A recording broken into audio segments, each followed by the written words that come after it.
हो कोई बात लवली जी, बाबा माफ कर लेंगे, बालकों को वैसे भी माफ कर देते ईवन बना दिया हमारा और सभी का बना रही है।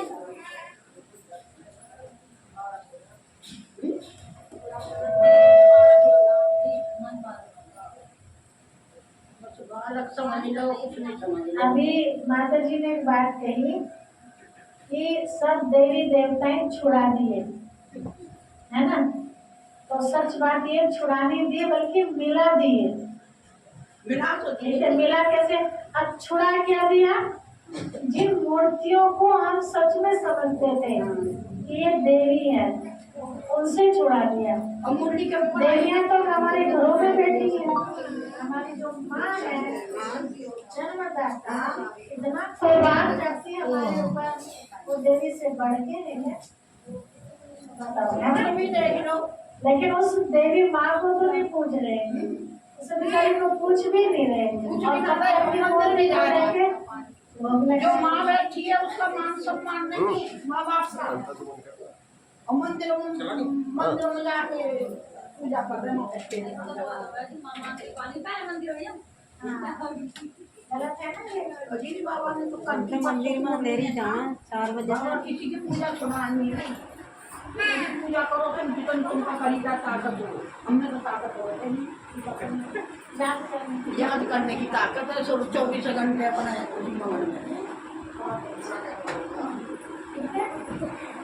जैसे माता जी ने कहा कि हम फ्री हो गए हैं, है ना?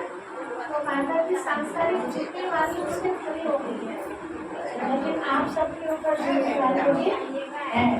तो जिम्मेवारी को और अच्छी तरह से निभाने के लिए पावर चाहिए। तो पावर किससे मिलेगी? शिव बाबा से। इसीलिए शिव बाबा को अपने साथ रखिए। ना खेत छोड़ना है, किसी की दुकान है ना दुकान, है ना? और कई काम है किसी के, तो वो सारे काम करना। सिर्फ वो काम नहीं करना जिस काम में किसी को नुकसान पहुंचता है ना? अब उसका नुकसान तो मेरा क्या भला हो जाएगा, मेरा भी आज नहीं होगा तो कल होगा। ये बात ना हमेशा याद रखें और सदा खुश रहना है। तो एक बात हमेशा ध्यान दीजिए, कभी भी अपने से ऊपर वालों को हम ना देखें, ठीक है? अपने से हमेशा नीचे वालों को देखें। मेरा घर कच्चा है समझो, है ना? इतने तो ऐसे हैं जिनको घर भी नहीं है, कम से कम मेरा कच्चा है तो सिर पर छत तो है, ठीक है? भगवान ने हमें इतना अच्छा शरीर दिया है, तो किसी के पास तो आंखें नहीं है, हाथ नहीं है, पैर नहीं है और दिमाग भी नहीं, ऐसे भी है। तो एक एक चीज रोज आप चेक करो, कितनी बढ़िया चीजें हमें मिली है शिव बाबा से। तो हर पल क्या निकले? शिव बाबा के लिए शुक्रिया निकले। जितनी बार शुक्रिया निकलेगा उनके लिए, तो उतनी बार खुशी मिलेगी ना बाबा को। तो खुशी के बदले खुशी, है ना? जैसे आप बच्चों के पीछे इतनी मेहनत करते हैं और बच्चा कहे मम्मी आपका बहुत बहुत धन्यवाद, आपका दिल क्या होगा? तो खुशी में आप क्या करेंगे? और ज्यादा देंगे, है ना? और क्या मम्मी तुम तो पहले कुछ नहीं करती हो, तो आपका दिल, हाँ, जो अब तक देते थे ना, ठीक है, हम कुछ नहीं करते ना, अब करते ही नहीं तो, है ना? वैसे कई लोग भगवान के लिए क्या बोलते हैं, क्या दिया भगवान ने हमें, हम तो मुसीबतों से लड़ रहे हैं जब से होश संभाला, ऐसा बोलते हैं ना। कई देवी देवताओं को भी दोष देते हैं, क्या कहा भैया ने हमारे लिए, एक समस्या खत्म होती है दूसरी तैयार है हमारे पाप कर्मों की सजा हो, और दोष हम किसको दे रहे हैं? देवी देवताओं को या भगवान को। तो कहा जाता है दुनिया में जो सच्चाई है, निर्दोष को दोष देना ये सबसे बड़ा महापाप होता है।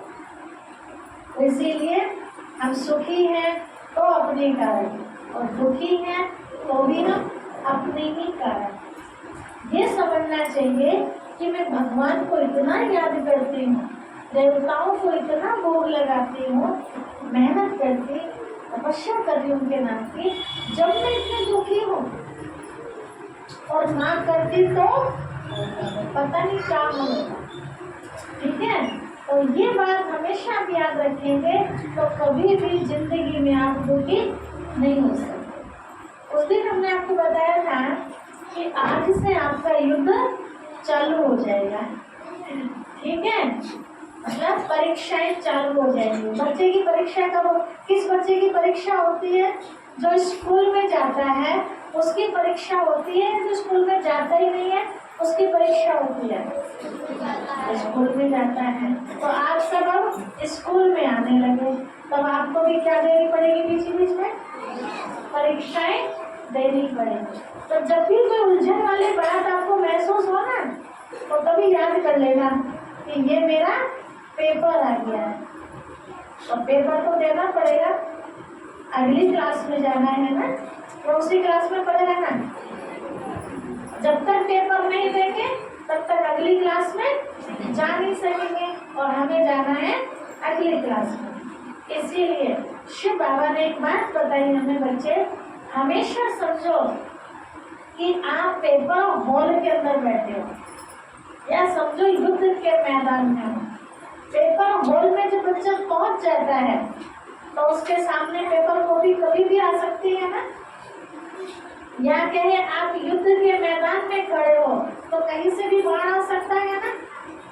तो ठीक है, तो दो चीज याद रखना, मैं युद्ध के मैदान में खड़ी हूँ, तो बिना अस्त्र शस्त्र के होंगे तो आपको कोई भी घायल कर देगा।